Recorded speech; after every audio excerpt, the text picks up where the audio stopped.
Hello everyone. स्वागत है आप सभी का लोकवाणी पाठशाला में। मैथ के अंदर मिश्रण का नया चैप्टर शुरू हो गया है। एक क्लास मैं आप लोगों को प्रोवाइड करा चुका हूं। आई होप कि आपने अच्छे से क्लास को देखा होगा, कॉन्सेप्ट आप लोगों को समझ में आए होंगे। अगर अभी तक क्लास को नहीं देखा है तो आज की क्लास के डिस्क्रिप्शन बॉक्स में मैं लिंक डाल दूंगा, वहां पर जाकर आप क्लास को देख सकते हैं। और अगर अभी तक आपने चैनल को सब्सक्राइब नहीं किया है तो चैनल को सब्सक्राइब कर लीजिए। लोकवाणी पाठशाला चैनल का नाम है। खुद भी सब्सक्राइब करें, अपने दोस्तों से भी कराएं ताकि उनको इन नए कॉन्सेप्ट की जानकारी हो। तो आज ये मिश्रण की दूसरी क्लास है। इस क्लास के अंदर भी हम 5 क्वेश्चन को करने वाले हैं। तो चलिए पहले क्वेश्चन की तरफ चलते हैं। चलिए पहले क्वेश्चन को एक बार पढ़ लेते हैं। लिखा हुआ है, एक मिश्रण में अम्ल और पानी की मात्रा का अनुपात 1:3 है। यदि उसी मिश्रण में 5 लीटर अम्ल और डाल दिया जाए तो मिश्रण का अनुपात 1:2 हो जाएगा। नए मिश्रण की कुल मात्रा कितने लीटर है? भाई नए मिश्रण की मात्रा पूछी है, तो जो कॉन्सेप्ट मैं आपको कल की क्लास में बता के आया हूं वही कॉन्सेप्ट आज भी इन क्वेश्चन के अंदर लगेंगे। कैसे क्या क्या आपको दिया गया है? आपको अम्ल को मैंने ए लिख लिया, पानी आपको दिया गया है उसको मैंने वाटर लिख लिया, और इनका अनुपात आपको क्या दिया गया है? तो अनुपात दिया गया है 1:3। और अब क्या कहा गया कि इस मिश्रण में, जो ये मिश्रण है पहले वाला, इस मिश्रण में 5 लीटर अम्ल को डाला गया है। भाई केवल अम्ल को डाला गया, पानी के साथ कोई छेड़छाड़ नहीं की गई है। और 5 लीटर अम्ल डालने के बाद अनुपात कितना हो गया? तो भाई अनुपात हो गया 1:2। भाई जब केवल अम्ल को डाला गया था तो पानी कैसे बदल गया? तो यही हमारा कॉन्सेप्ट है कि आप जिसमें परिवर्तन कर रहे हैं उसमें भले ही कुछ भी चेंजेस आए, कुछ भी परिवर्तन हो, लेकिन जिसके बारे में बात ही नहीं हुई उसमें कोई बदलाव नहीं होना चाहिए। लेकिन पानी पहले 3 था, अब पानी 2 हो गया, तो हमें क्या करना है? हमें पानी की वैल्यू को बराबर करना है। तो 3 की गुना नीचे कर दीजिए, 2 की गुना ऊपर कर दीजिए, और गुना होती है पूरी लाइन में। तो वापस आप लिखेंगे अम्ल और पानी। 2 की गुना आप करेंगे 2 एकम 2, 2 से गुना करेंगे 2 तिया 6, 3 की गुना करेंगे 3 एकम 3, 3 से गुना करेंगे 3 दूनी 6। तो अब आप देख सकते हैं कि वाटर की जो मात्रा थी, पानी की जो मात्रा थी, वो कैसी हो गई है? वो एक जैसी हो गई है। अब आपसे कहा क्या गया है कि कितना अम्ल डाला गया था? 5 लीटर अम्ल डाला गया था। तो भाई ये अम्ल है, अम्ल हमारे अकॉर्डिंग कितना डाला गया है? तो हमारे अकॉर्डिंग 1 डाला गया है, जबकि क्वेश्चन के अकॉर्डिंग कितना डाला गया है? 5। यानी 1 की वैल्यू कितनी हो गई? 5 हो गई।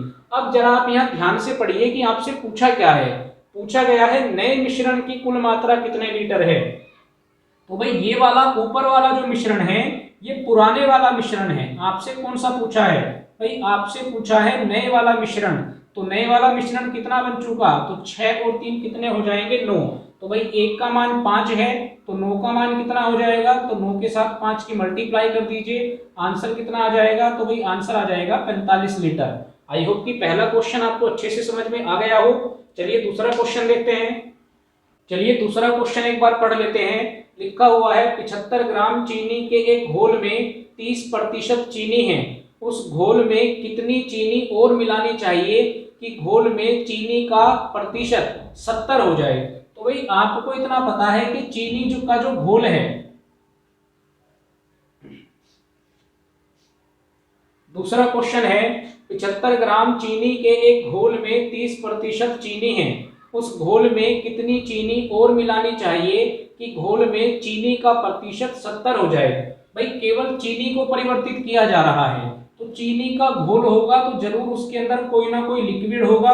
तो मैंने उसको क्या मान लिया? मैंने उसको वाटर यानी पानी मान लिया। भाई चीनी का घोल अगर तैयार होगा तो कुछ ना कुछ उसके अंदर लिक्विड भी होगा, तो मैंने उसको क्या मान लिया? वाटर मान लिया। तो पहले ये कितना था? भाई ये 30% था। यानी अगर चीनी इसके अंदर 30% थी तो बाकी 70% क्या रहा होगा?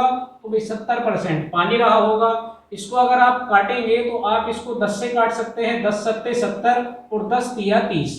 तो आप इनका इसे अनुपात भी कह सकते हैं कि पानी कितना था? 60 और चीनी कितनी थी? 3। ये इनका अनुपात भी बन जाएगा। अब आपसे कहा गया है कि चीनी को और कितना मिलाना चाहिए। तो भाई केवल चीनी को बढ़ाने की बात हुई है और कहा गया है इसको कितना बढ़ाया जाए कि ये कितनी हो जाए? भाई ये 70% हो जाए। तो 70% का मतलब भाई मैं 70 अगर लिखूंगा तो अगर चीनी 70 हो जाएगी तो पानी कितना हो जाएगा, तो भाई पानी 30% हो जाएगा।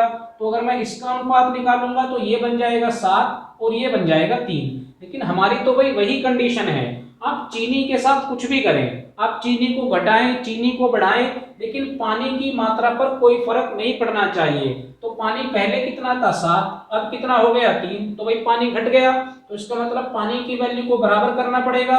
तो बराबर करने के लिए क्या करें, तो भाई 3 की गुना ऊपर कर दो, 7 की गुना नीचे कर दो, लेकिन गुना होगी पूरी लाइन में। तो वापस आप लिखेंगे वाटर और इधर आप लिखेंगे शुगर। 3 की मल्टीप्लाई करेंगे 3 सत्ते 21, 3 से मल्टीप्लाई करेंगे 3 तिया 9, नीचे आप मल्टीप्लाई करेंगे 7 तिया 21, 7 से मल्टीप्लाई करेंगे 7 सत्ते कितना होगा 49। अब आपको दिया क्या गया है, आपको दिया गया था कि 75 ग्राम चीनी का घोल था, तो इसका मतलब भाई इसका रोल तो खत्म हो गया, तो चीनी का घोल था, तो यानी ये वाली जो वैल्यू है ये पहले वाली वैल्यू है। तो 21 और 9 30, 30 का मान आपको कितना दिया गया है, तो 30 का मान आपको दिया गया है 75। और कितना बढ़ाने के लिए कहा है, तो भाई चीनी को आप कितना बढ़ा पा रहे हैं, तो चीनी को आप 40 बढ़ा पा रहे हैं। भाई पहले 9 थी अब 49 हो गई, तो कितना बढ़ गई 40 बढ़ गई, तो 40 का आपको मान निकाल के बताना है। भाई कैसे कैलकुलेट करेंगे, 0 से 0 कट जाएगा, 3 से 75 को काटेंगे 25 बार कटेगा, 25 की मल्टीप्लाई 4 में करेंगे तो भैया 100 ग्राम चीनी और बढ़ा दो, तब जाके उसकी प्रतिशतता कितनी होगी 70% होगी। चलिए अगले क्वेश्चन पर चलते हैं। चलिए थर्ड क्वेश्चन की तरफ चलते हैं। लिखा हुआ है एक प्रकार के मिश्र धातु में शीशा तथा टिन का अनुपात 5:6 है। उस अनुपात को 1:1 करने के लिए इस मिश्र धातु के 12.1 किलोग्राम में कितना शीशा और मिलाया जाए। तो भाई अब आप कॉन्सेप्ट को समझ गए होंगे। भाई शीशे को मिलाने की बात की है तो टिन की जो मात्रा है उस पर कोई फर्क नहीं पड़ना चाहिए। तो आप शीशे को एस से रिप्रेजेंट कर लीजिए और टिन को आप टी से रिप्रेजेंट कर लीजिए। दोनों का अनुपात कितना है, तो अनुपात है 5 और 6, और वो इसको कितना बनाना चाहते हैं 1 और 1 बनाना चाहते हैं। और इसके अंदर क्या मिलाना है, तो इसके अंदर भाई शीशे को मिलाना है। तो शीशे को मिलाया कोई दिक्कत नहीं, लेकिन भाई टीन पहले 6 था अब वो कितना हो गया 1 हो गया। तो मुझे क्या करना पड़ेगा, मुझे टीन की मात्रा को बराबर करना पड़ेगा। तो इस बार आपको ऊपर मल्टीप्लाई करने की जरूरत नहीं है, आप केवल नीचे 6 से मल्टीप्लाई कर दीजिए। तो भैया आप 6 से मल्टीप्लाई करेंगे तो वापस एस और टी को लिखेंगे। पहले कितना था 5 और 6, अब 6 की मल्टीप्लाई करेंगे तो कितना बन जाएगा 6 और 6 बन जाएगा। भाई 3 बराबर हो गया, शीशे को कितना बढ़ाया गया तो 1 बढ़ाया गया। तो 1 का मान आपको निकाल के बताना है कि शीशे को कितना बढ़ाया। अब ये मान कहां से मिलेगा, तो आपको कुल जो मिश्र धातु है वो दी गई है 12.1 किलोग्राम, यानी ये जो पहले वाली धातु है हमारे अकॉर्डिंग कितनी है, तो भाई हमारे अकॉर्डिंग है 11 का मान कितना दिया गया, तो ये दिया गया है 12.1। और आपको किसका मान निकालना है, तो 1 बढ़ाया गया, यानी आपको 1 का मान निकालना है। तो ये 11 से कटेगा 1.1 बार, 1 की मल्टीप्लाई आप करेंगे तो आंसर क्या आ जाएगा, आंसर आ जाएगा 1.1 केजी यानी किलोग्राम। तो इतना आप किसको बढ़ा दीजिए, इतना आप शीशे को बढ़ा दीजिए। चलिए अगला क्वेश्चन देखते हैं।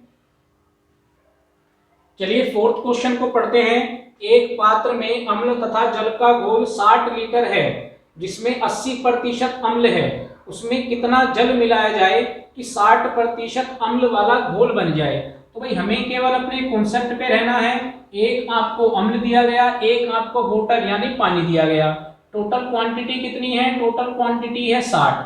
अम्ल की मात्रा कितनी है, तो अम्ल भाई 80% है, तो वाटर कितना होगा 20 होगा। इसको आप काट सकते हैं तो ये बन जाएगा 4:1। भाई 20 से काट दीजिए, 20 चौक 80 और 20 एकम 20। अब उसने क्या कहा है कि पानी को कितना मिलाया जाए। भाई पानी को मिलाने की बात कही गई है और अम्ल को कितना कर रहा है, तो अम्ल को कर रहा है 60%। तो भाई अगर अम्ल 60 होगा तो पानी कितना होगा, तो भाई पानी 40% होगा। इसको भी आप काट दीजिए तो 20 या 60, 20 दूनी 40। तो फाइनली आपके पास क्या बनेगा, तो ये आपके पास बन जाएगा 3:2।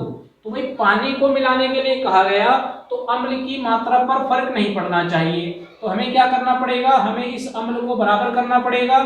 तो भाई 4 की गुना नीचे कर दो और 3 की गुना ऊपर कर दो। तो भाई 3 की गुना ऊपर करेंगे तो कितना हो जाएगा, 3 चौक 12, 3 एकम 3, 4 से गुना करेंगे, 4 तिया 12, 4 दूनी 8।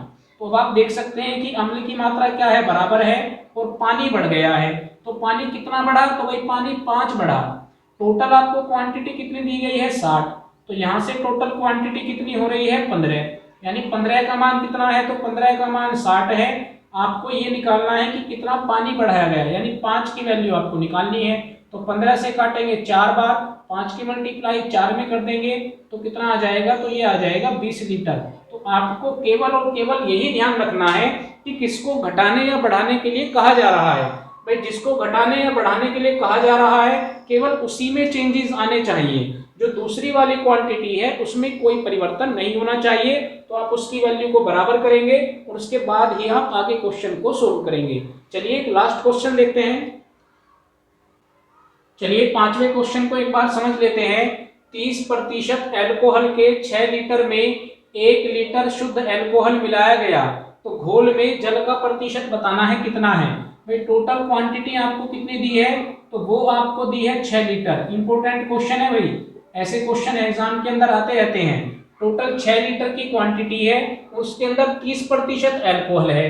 तो अगर 30% एल्कोहल है तो इसका मतलब क्या है भाई, इसका मतलब है कि उसके अंदर 70% क्या है, तो उसके अंदर 70% पानी है। तो परसेंटेज की वैल्यू निकालूंगा तो परसेंटेज को हटाऊंगा, 100 से डिवाइड करूंगा। कैलकुलेट करोगे तो ये भाई कैलकुलेट करने के बाद आएगा 4.2, यानी इतना उसके अंदर क्या है, इतने लीटर उसके अंदर पानी है। अब क्या कहा गया, 1 लीटर शुद्ध एल्कोहल को डाला गया। तो भाई पहले क्वांटिटी 6 लीटर थी, अब इसके अंदर क्या कर दिया गया, 1 लीटर शुद्ध एल्कोहल को डाल दिया गया।